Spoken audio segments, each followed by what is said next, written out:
नमस्कार साथियों, स्वागत आप सभी का हिंदी साहित्य की इस निःशुल्क क्लासेज में। साथियों, व्याख्यात्मक प्रश्नोत्तरी में आज हमारी 7वीं क्लास है, जिसमें हम हिंदी साहित्य के आदिकाल की हम चर्चा कर रहे हैं। ये क्लास आप सभी के लिए, चाहे आप net, PGT, TGT, RPSC grade first, second या मरस, केवीएस, एनपीएस, कहीं भी अगर आप हिंदी साहित्य से संबंधित अगर आप हिंदी साहित्य के विद्यार्थी हैं तो ये क्लास आप सभी के लिए उपयोगी है। तो प्रारंभ करते हैं अपनी क्लास को। साथियों, पहला प्रश्न आप सभी के लिए, पृथ्वीराज रासो को हिंदी का प्रथम महाकाव्य कहने वाले आलोचक हैं। प्रश्न है कि पृथ्वीराज रासो को हिंदी का प्रथम महाकाव्य कहने वाले आलोचक कौन है? क्या हजारी प्रसाद द्विवेदी जी हैं, नामवर सिंह हैं, रामचंद्र शुक्ल जी हैं या रामविलास शर्मा हैं? देखिए साथियों, आप सभी को पता है कि पृथ्वीराज रासो और पृथ्वीराज रासो जो ग्रंथ है, जो लिखा गया था किसके द्वारा? चंद्र बरदाई के द्वारा। किसके द्वारा लिखा गया साथियों? चंद्र बरदाई के द्वारा ये ग्रंथ लिखा गया। पृथ्वीराज रासो को हिंदी का प्रथम महाकाव्य कहने वाले जो आलोचक थे वो थे साथी कौन? रामचंद्र शुक्ल। कौन थे साथियों? आचार्य रामचंद्र शुक्ल थे। हम बात करें आचार्य रामचंद्र शुक्ल की और तथ्यों के बारे में कि इसके जो लेखक थे किसके? पृथ्वीराज रासो। पृथ्वीराज रासो के लेखक आप सभी को पता है, बताओ कौन थे? चंद्र बरदाई थे। पृथ्वीराज रासो में कितने छंद थे साथियों? 68 छंद थे। पृथ्वीराज रासो में कितने छंद थे? 68 छंदों का इसमें प्रयोग किया गया।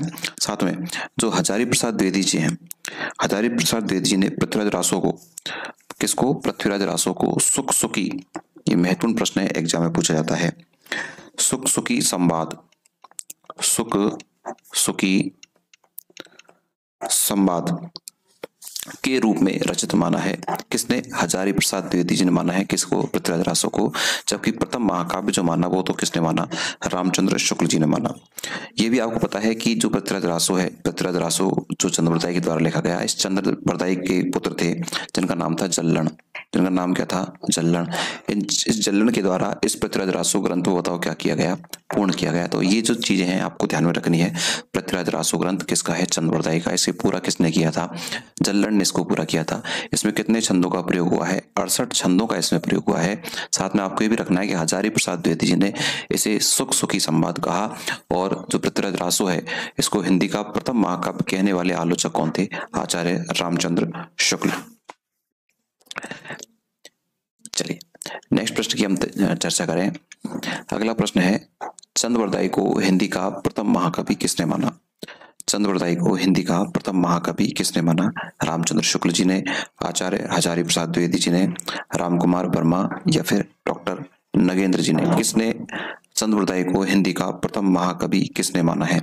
तो इस प्रश्न का जवाब तो क्या हो जाएगा? आचार्य रामचंद्र शुक्ल। किसने माना? आचार्य रामचंद्र शुक्ल ने जो है हिंदी का प्रथम महाकवि किसे माना है? चंद्र बरदाई को हिंदी का प्रथम महाकवि माना है।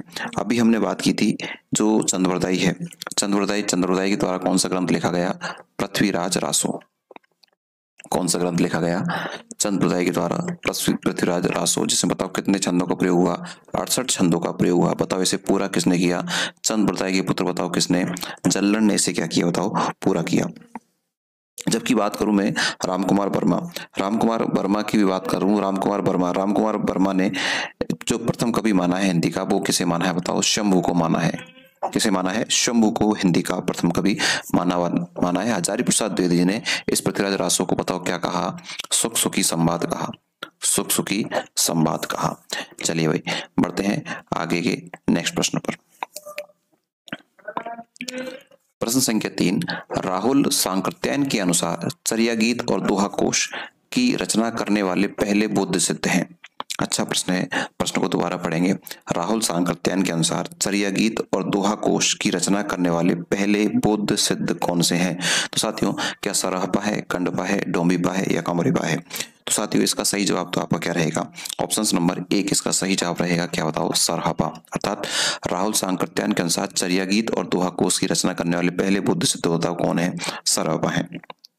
ये जो सरहपा है, इन्होंने चर्या गीत और दोहा कोश किस-किसकी? चर्या गीत और दोहा कोश की रचना की और ये पहले बौद्ध सिद्ध माने जाते हैं। जो सरहपा है, सरहपा को हिंदी का प्रथम कवि भी माना जाता है। सरापा को हिंदी का क्या माना जाता है बताओ? प्रथम कवि भी माना जाता है, ये भी आपको ध्यान रखना है। ये जो सरापा है, इन सरापा को कई नामों से जाना जाता है। जैसे सरापा को सरोज वज्र भी कहते हैं, सरोज वज्र भी कहा जाता है किसे? सरापा को।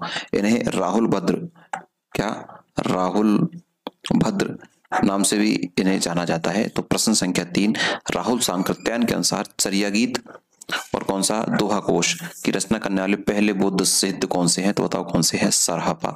सरापा हिंदी के बताओ क्या है? प्रथम कवि माने जाते हैं। इन्होंने किस किस नाम से जाना जाता है? इन्हें सरोज भद्र और राहुल भद्र आदि नामों से भी इन्हें जाना जाता है। चलिए भाई, प्रश्न संख्या 3 आपके सामने है। सिद्ध हेमचंद शब्दानुशासन किस तरह का ग्रंथ है? कौन सा? सिद्ध हेमचंद शब्दानुशासन किस तरह का ग्रंथ है? क्या व्याकरण संबंधी ग्रंथ है, ज्योतिष संबंधी ग्रंथ है, या साहित्यिक है, या धार्मिक है? कैसा ग्रंथ है ये? सिद्ध हेमचंद शब्दानुशासन किस तरह का ग्रंथ है? तो साथियों मैं आपको बता दूं, सिद्ध हेमचंद जो ग्रंथ है वो कौन सा है? व्याकरण संबंधी ग्रंथ है। कैसा ग्रंथ है? व्याकरण संबंधी ग्रंथ है। ये जो सिद्ध हेमचंद है, इनकी रचना है बताओ कौन सी? शब्दानुशासन की रचना कौन सी है? शब्दानुशासन। वो कैसा ग्रंथ है बताओ?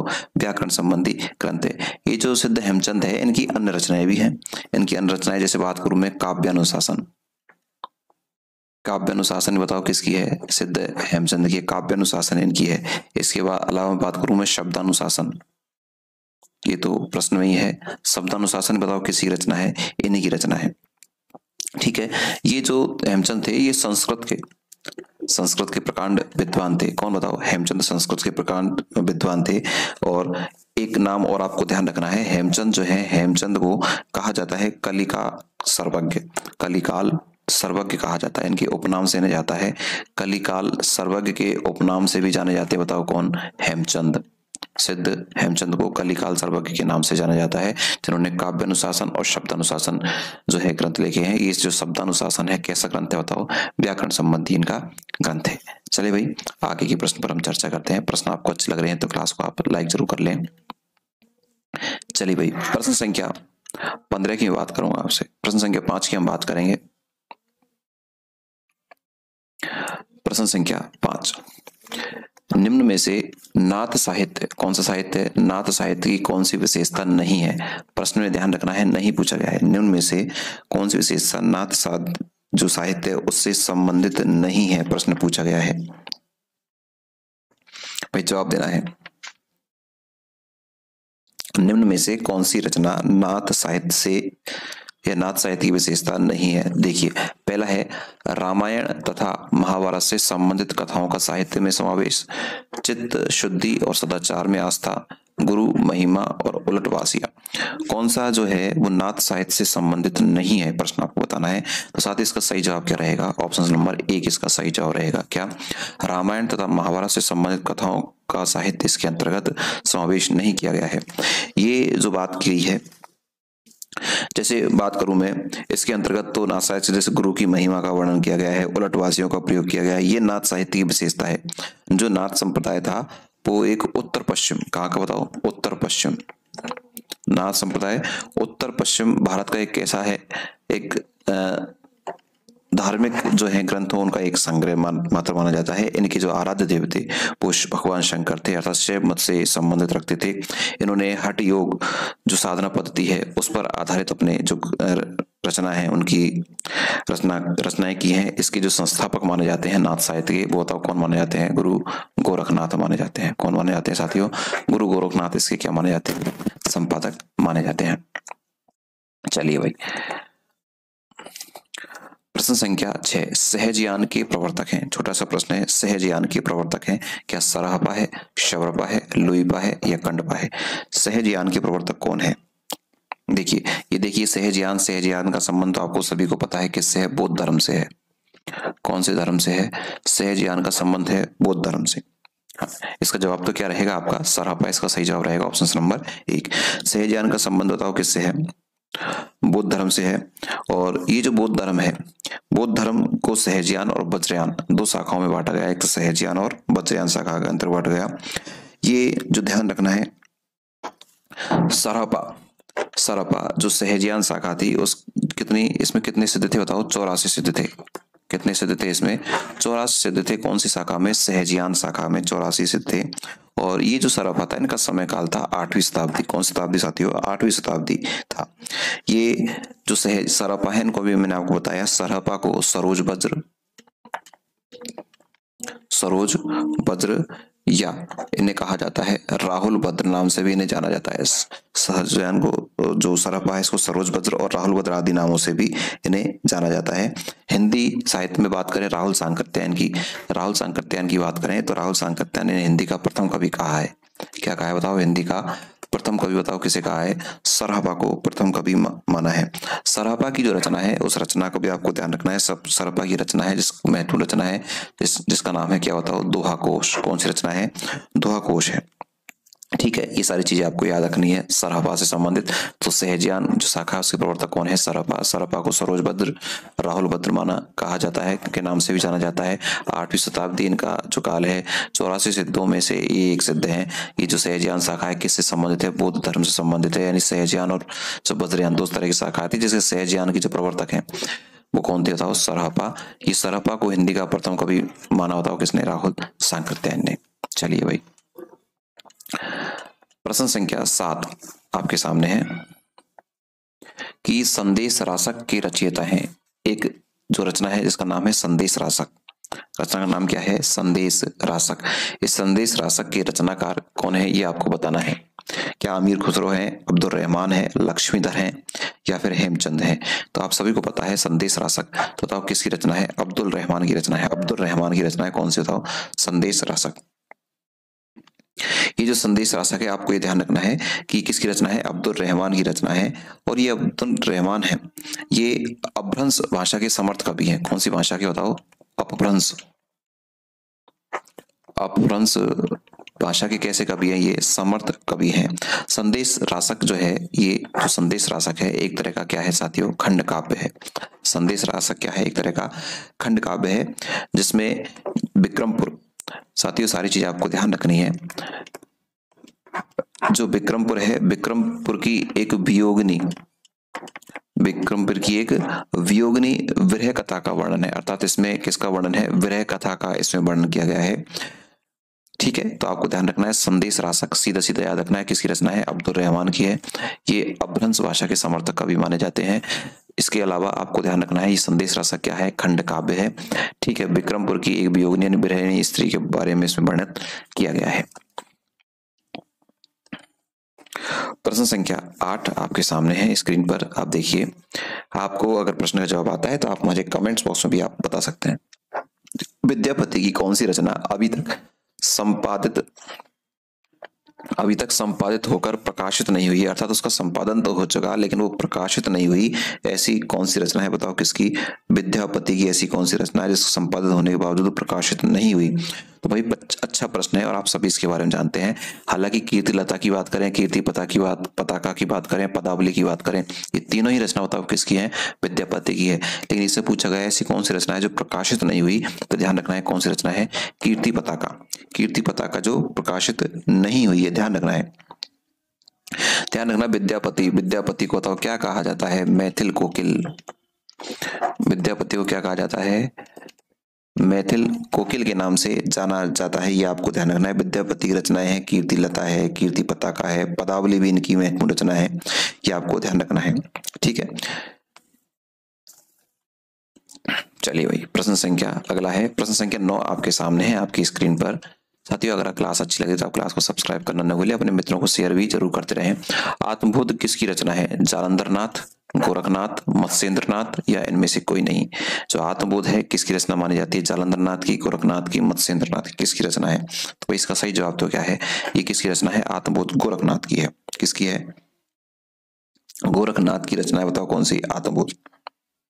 ठीक है, तो ये जो गोरखनाथ थे आप सभी को पता है कौन थे? बताओ जल्दी से कमेंट्स करें। गोरखनाथ जो थे साथियों तो नाथ संप्रदाय के प्रवर्तक थे। कौन से साहित्य बताओ?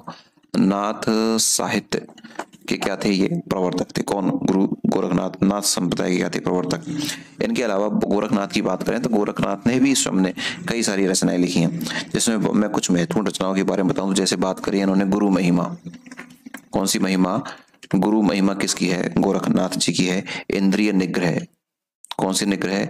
इंद्रिय निग्रह, ये भी किसकी रचना है बताओ? गोरखनाथ जी की रचना है। प्राण साधना, ये नाम आपको सारे याद रखने हैं। कौन सी? प्राण साधना, ये भी किसकी रचना है? गुरु गोरखनाथ जी की है। वैराग्य, वैराग्य रचना भी किसकी है बताओ? इन्हीं की है। कुंडलिनी जागरण, कुंडलिनी जागरण, ये रचना भी बताओ किसकी है? बताओ गुरु गोरखनाथ जी की है।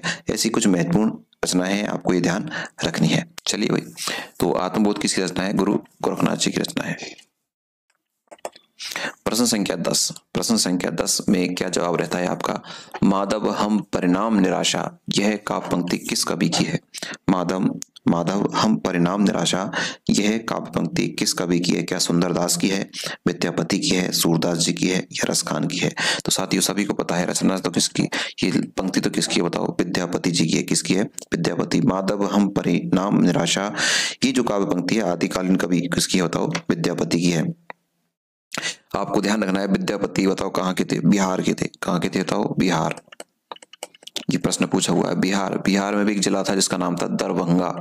कौन सा? दरभंगा। और दरभंगा के अंतर्गत एक गांव था जिसका नाम था बिपसी। कौन सा गांव? तो जो विद्यापति थे बिहार के दरभंगा जिले के, बताओ कौन से गांव के थे? बिपसी गांव के निवासी थे। इनके जो गुरु का नाम था, इनके गुरु का नाम था पंडित हरि मिश्र। पंडित हरि मिश्र किसके गुरु का नाम था बताओ? विद्यापति गुरु का नाम था पंडित हरि मिश्र।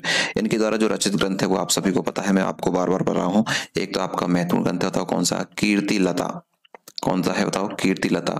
बताओ और कौन सा है? कीर्ति पताका। कीर्ति पताका। बात करें किसकी बताओ?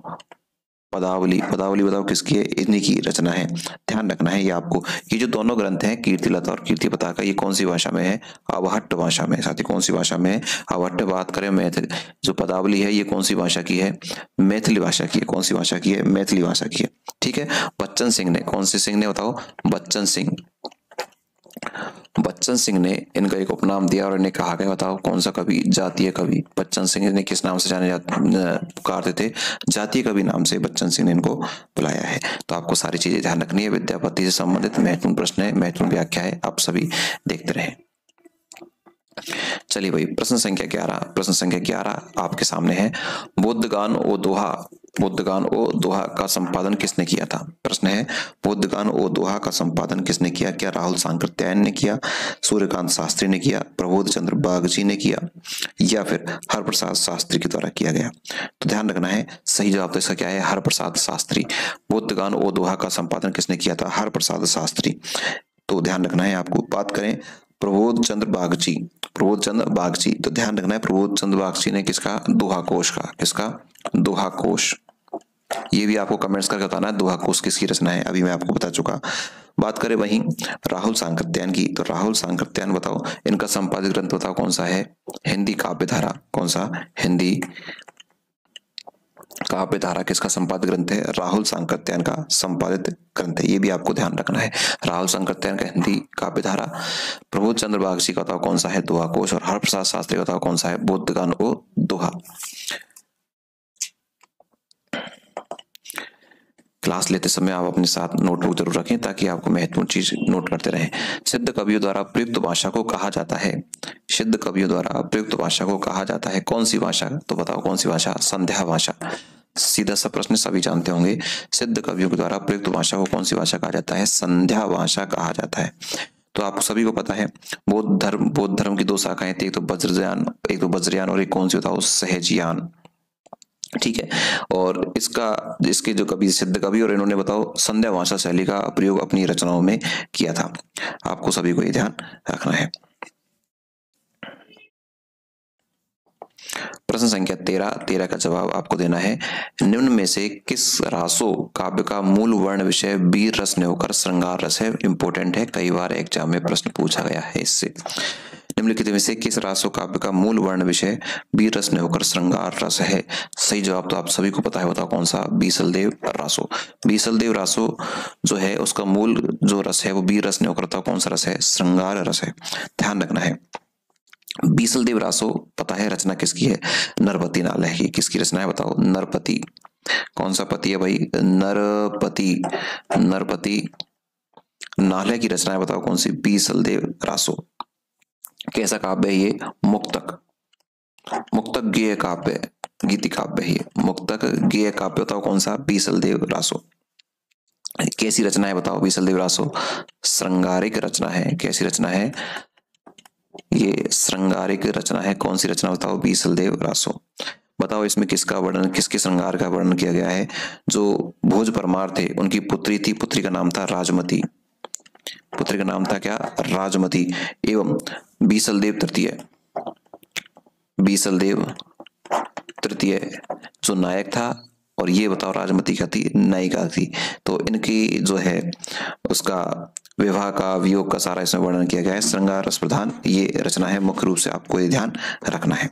चलिए भाई, तो ध्यान रखना बीसलदेव रासो किसकी रचना है? नरपति नाले की। कैसा है? मुक्तक गेय काव्य है, गीति काव्य है, ये श्रृंगारिक रचना है। इसकी नायिका राजमती है। इसके नायक बताओ कौन है? बीसलदेव इसके नायक है। ओके, चलिए प्रश्न संख्या 14 आपके सामने आ चुका है। आलाह खंड का दूसरा नाम है। कौन सा खंड बताओ? आलाह खंड का दूसरा नाम है। जल्दी से बता दीजिए, बड़ा अच्छा प्रश्न है। आलाह खंड, आलाह खंड का दूसरा नाम है साथी, बताओ कौन सा? परमाल रासो। अर्थात आलाह खंड कहते हो या परमाल रासो कहते हो, एक ही बात है। परमाल रासो ये रचना तो बताओ किसकी है? जगनिक की है। रचना तो किसकी बताओ? जगनिक की है। जगनिक के द्वारा जो रासो ग्रंथ है उसी को क्या आला खंड के नाम से जाना गया। ध्यान रखना है बीसलदेव रासो के रचित नरपति नाले हैं। अभी हमने पढ़ा है, कौन है बताओ? नरपति नाले। आपको ये ध्यान रखना है। ये खुमाण रचना है, खुमाण रासो है। इसकी तो बताओ कौन है? दलपति विजय है। दलपति कौन है बताओ? विजय इनके हैं। और हम्मी रासो क्या बताओ कौन है? सारंगधर। कौन है साथियों? सारंगधर इनकी क्या है बताओ? सकार। तो चारों आपको ध्यान रखना है। परमाल रासो इसका आंसर है। परमाल रासो जगनिक की है, बीसलदेव रासो नरपति नाले की है, खुमान रासो दलपति विजय की है, हमी रासो तो किसकी है? कवि सारंगधर की है। चलिए भाई, प्रश्न संख्या 15 का जवाब दीजिए आप।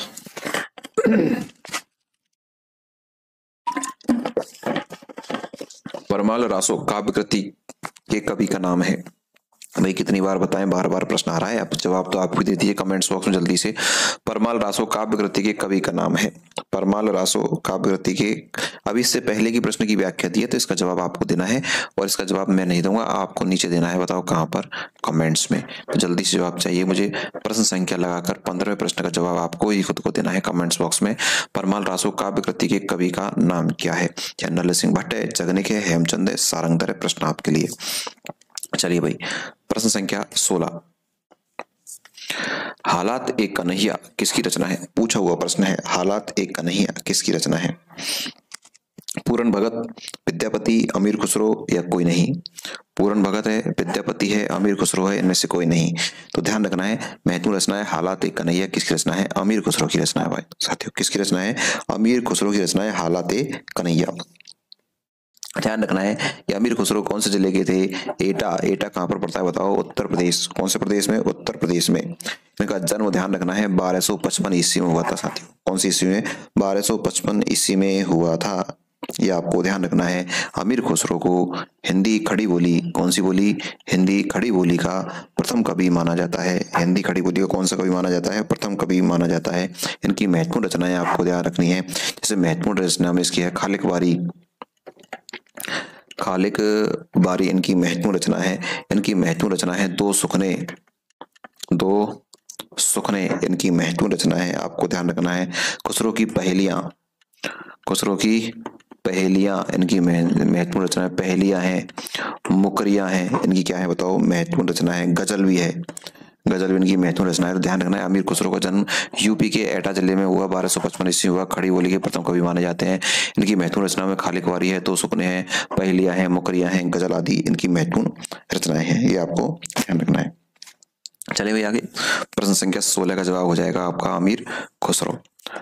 चलो प्रश्न संख्या 17 आपके सामने है। क्या कहता है प्रश्न संख्या 17? आदिकाल में किन ग्रंथों की प्रधानता रही है? वीर ग्रंथ, साखी ग्रंथ, सरासो या सूफी? आदिकाल में किन ग्रंथों की प्रधानता रही है? तो सभी को पता है आदिकाल में तो वही रासो ग्रंथों की प्रधानता रही है। ऑप्शन नंबर सी इसका सही जवाब हो जाएगा। आदिकाल में रासो ग्रंथों की क्या रही है? प्रधानता। इसी के कारण तो इन्होंने जो रामचंद्र शुक्ल जी हैं, है ना, इसका नाम आदिकाल रख दिया है। इस काल में प्रसिद्ध रासो ग्रंथ इस प्रकार, जैसे रासो ग्रंथों की बात करें कि इसमें कौन कौन से लिखे गए, तो पृथ्वीराज रासो लिखा गया आपका। कमेंट्स आपको करना है पृथ्वीराज रासो किसने लिखा, मैं नाम बता रहा हूँ आपको। पृथ्वीराज रासो इसमें लिखा, कुमाण रासो, कुमाण रासो भी इसी काल में लिखा गया। बात करें कुमाण रासो के बाद में बात करें बीसल देव रासो, बीसल देव रासो, रचनाओं का नाम मैं बता रहा हूँ आपको, कमेंट्स बताना ये रचनाएं किसकी हैं। बीसल देव रासो इसी में लिखा गया। बात करें किसकी बताओ, परमाल रासो, परमाल रासो बताओ किस में लिखा गया, इसी में लिखा गया। तो सारी रचनाएं आदिकाल से संबंधित है, इसी कारण इसका नाम भी करण हुआ है। तो ये पृथ्वीराज रासो किसकी है, कुमाण रासो किसकी है, बीसल देव रासो किसकी है, परमाल रासो किसकी, ये आपको कमेंट्स बॉक्स में देना है।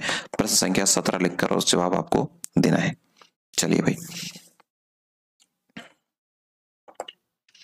प्रश्न संख्या 18, बीसल देव रासो में किस शैली का प्रयोग किया गया है, बीसल देव रासो में किस शैली का प्रयोग किया गया है, बताओ भाई। श्रृंगारिक, आख्यान, गेय, प्रबंध, अभी अभी आपको बताया है।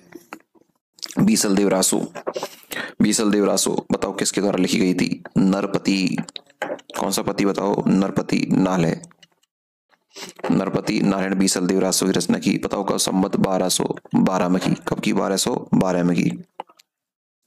इसकी जो नायिका है बताओ कौन है, राजमती, कौन बताओ, राजमती। इसका जो नायक बताओ कौन है, जल्दी से बताओ। बीसल देव तृतीय, बीसल देव तृतीय इसका क्या है बताओ, नायक है। आपको ध्यान रखना है। कैसा काव्य बताओ, श्रृंगारिक काव्य है। कैसा काव्य है, श्रृंगारिक है। कैसा काव्य है, गेय काव्य है, गीति काव्य है। तो आपको जवाब मिल गया होगा। बीसल देव रासो में किस शैली का प्रयोग हुआ है, श्रृंगारिक, आख्यान, गेय या फिर क्या, प्रबंध। तो इसका सही जवाब क्या हो जाएगा बताओ, गेय शैली का। शैली पूछा है ना यहाँ पर, है ना, ये तो रस हो गया श्रृंगारिक, तो यहाँ शैली पूछा है तो शैली कौन सी जाएगी, गेय शैली में इसका प्रयोग हुआ है। प्रश्न संख्या 18 का जवाब हो जाएगा ऑप्शन नंबर सी। 19वां प्रश्न है, जय मयंक जस चंद्रिका की रचयिता का नाम क्या है, जय मयंक जस चंद्रिका की रचयिता का नाम क्या है, भट्ट, केदार, नरपति नालय, नल्ल सिंह या मधुकर कवि। भाई जवाब देना है। देखिए भाई, जो स्टार्टिंग से बात कर लेता हूँ। भट्ट केदार, भट्ट केदार, भट्ट केदार की रचना है जयचंद्र प्रकाश, जयचंद्र प्रकाश, लेकिन ये तो प्रश्न पूछ ही नहीं गई। ठीक है, नरपति नालय, नरपति नालय की तो अभी हमने पढ़ी, बताओ कौन सी रासो, बीसल देव रासो, बीसल देव रासो नरपति नालय की हो गई। नल्ल सिंह की बात करें तो नल्ल सिंह की तो विजयपाल रासो है भाई, विजयपाल रासो इसकी रचना है। अब बात करें रहा कौन सा, मधुकर कवि, तो समझदार है, मधुकर कवि की बताओ कौन सी रचना हो जाएगी, जय मयंक जस चंद्रिका, जय मयंक जस चंद्रिका किसकी रचना हो जाएगी बताओ, मधुकर कवि की। तो सही जवाब क्या हो जाएगा, ऑप्शन नंबर डी इसका सही जवाब हो जाएगा। ध्यान रखना है, भट्ट केदार की जयचंद्र प्रकाश है, जबकि मधुकर कवि की जय मयंक जस चंद्रिका है। कुछ ही शब्दों का अंतर है, आपको ध्यान रखना है। नरपति नालय की बीसल देव रासो है और नल्ल सिंह की बताओ कौन सी है, विजयपाल रासो है। चलिए चलिए, एक छोटी सूचना मैं आपको दे दूं, हम पढ़ रहे हैं बताओ क्या, हिंदी साहित्य। साथियों कौन सा साहित्य पढ़ रहे हैं हम, हिंदी साहित्य हम पढ़ रहे हैं। और वो भी कैसे पढ़ रहे हैं बताओ, पूरा की पूरा बताओ कैसा पढ़ेंगे, निःशुल्क। इसमें आपकी कंटेंट से संबंधित व्याख्यात्मक क्लास भी है, प्रश्नोत्तर भी आपकी व्याख्यात्मक चल रही, सारा कुछ निःशुल्क है। इसके अलावा हम पढ़ रहे हैं बताओ क्या, हिंदी व्याकरण, वो भी बताओ कैसा है, टोटल निःशुल्क है। इसके अलावा हम पढ़ रहे हैं हम क्या, शिक्षा मनोविज्ञान, कैसा पढ़ रहे हैं भाई, सारा कुछ निःशुल्क है। इसके अलावा हम पढ़ रहे हैं शिक्षण विधि, शिक्षण विधि वो भी कैसा है, निःशुल्क। ये सारी चीजें हम इस चैनल पर निःशुल्क रूप से पढ़ रहे हैं। आप हमारे साथ नहीं जुड़े हैं तो चैनल को सब्सक्राइब कर लीजिएगा, लाइक कर लीजिएगा, बेल आइकन दबा लीजिएगा ताकि सारे क्लास डलते आपको नोटिफिकेशन मिल जाए। और अभी आपके साथियों को शेयर नहीं किया तो शेयर भी जरूर कीजिएगा। आप सभी को क्लास कैसी लगी नीचे कमेंट बॉक्स में जरूर बताइएगा। आप सभी ने इस क्लास को देखा, आप सभी का बहुत बहुत धन्यवाद। Thank you.